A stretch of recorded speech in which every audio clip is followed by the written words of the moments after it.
M'entendront-ils? Trouverai-je les mots pour le leur dire?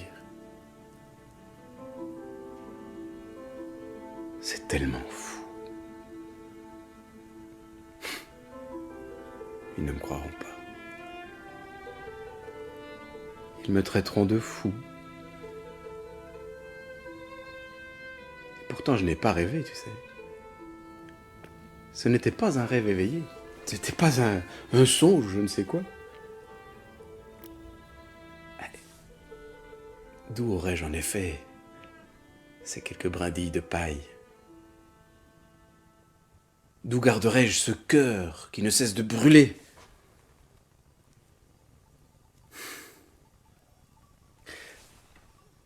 Je gardais le troupeau. La nuit était fraîche, le ciel étoilé. J'étais accoudé à un vieil olivier. Son feuillage bruissait. Quelques cigales chantaient encore. J'étais loin du charivari de la ville.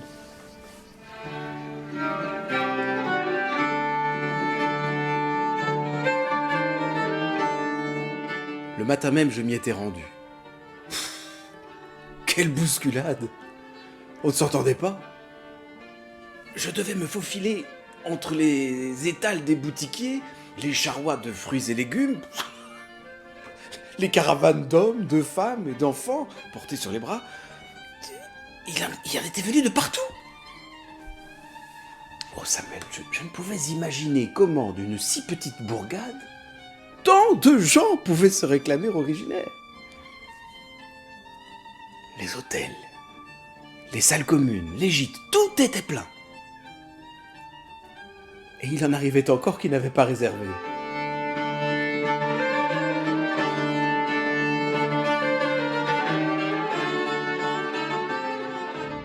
À la tombée du jour, quittant la ville, j'entendais les musiques, les danses, les cris.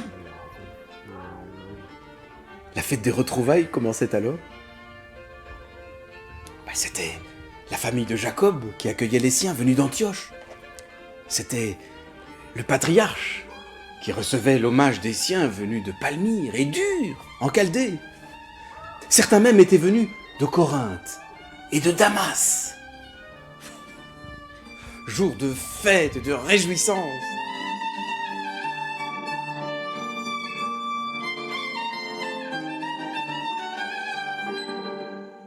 Ainsi, c'est avec bonheur que j'emmenai le troupeau paître sur la colline, loin,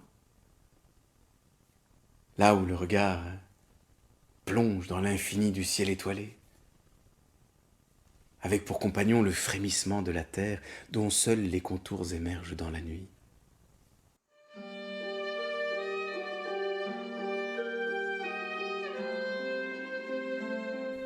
Plus j'y pensais, et plus ma ville, si petite soit-elle, avec ses artisans et ses petits commerces, m'était apparue ce jour-là comme le centre du monde. Certes, ce n'est pas la capitale spirituelle, avec le temple, où convergent les pèlerins de tout l'Empire, et même d'au-delà.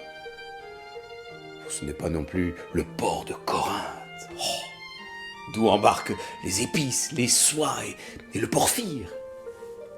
Non, bon, ce n'est qu'une toute petite bourgade, avec ses artisans et ses petits commerces. Rien ne la distingue vraiment. Mais n'est-elle pas aussi la cité désignée par le prophète Michée pour la naissance du Messie, le Sauveur que nous attendons tous, le Sauveur? J'y ai beaucoup pensé. Dans quel palais allait-il naître? De quelle armée allait-il disposer? Jusqu'où son royaume s'étendrait-il? Nous en parlons souvent entre nous. Comment le reconnaîtrons-nous? Nous sommes nombreux à vouloir le servir.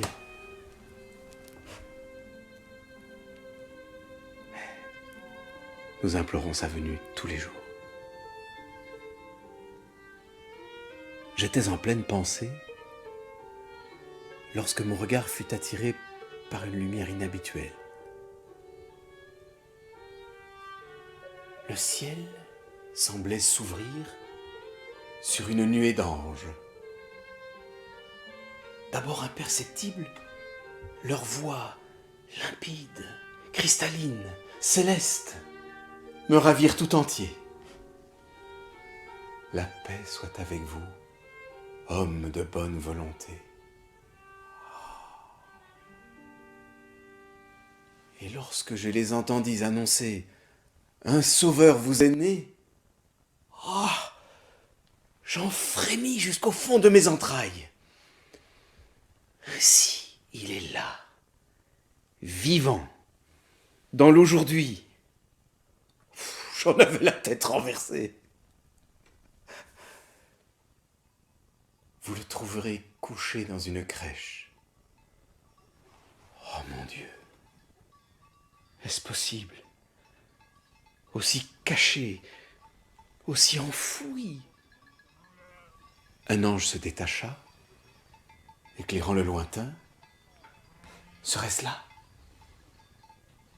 Je pris mes jambes à mon cou et, suivi du troupeau, je courus à perdre haleine vers la lumière.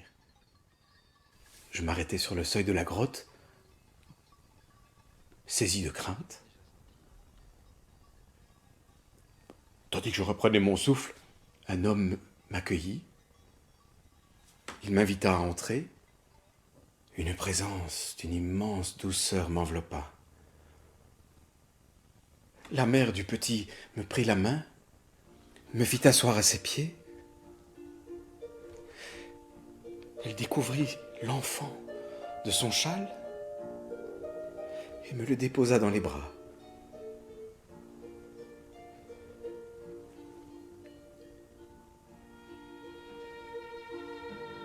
Tout fragile qu'il était, il rayonnait avec une telle puissance que je me vis fondre comme un flocon de neige dans la main.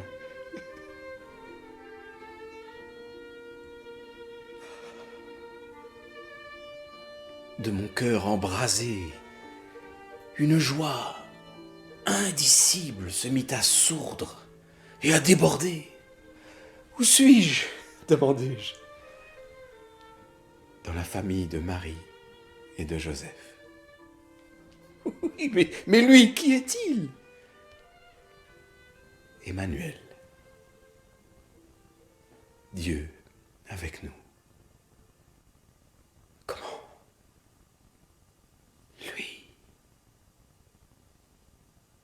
Dans mes bras.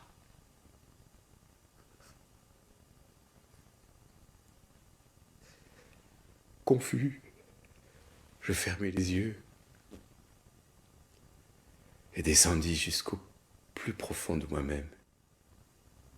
Et je rendis gloire à Dieu.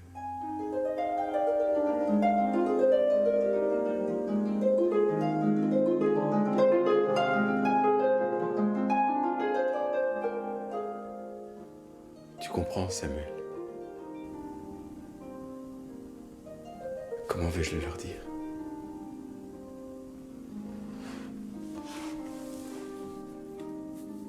Comment comprendront-ils que ce petit enfant couché sur la paille est Dieu avec nous? Soit ils le voient dans toute sa puissance, dans toute sa gloire, maniant le tonnerre et la pluie, soit ils sont si occupés, si attachés à ce qu'ils peuvent toucher, calculer, raisonner, qu'ils croient tout savoir mieux que personne.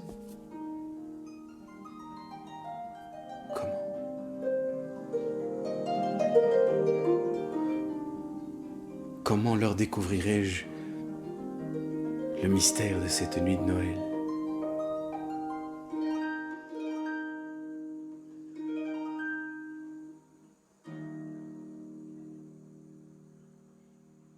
Mystère qui n'est autre que le parachèvement de la création.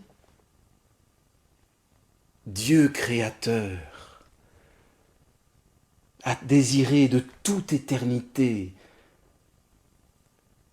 la participation intime de l'homme et de la femme à sa divinité.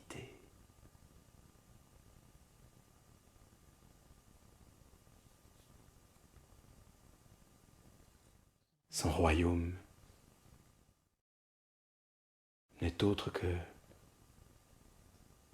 la transfiguration de l'humanité.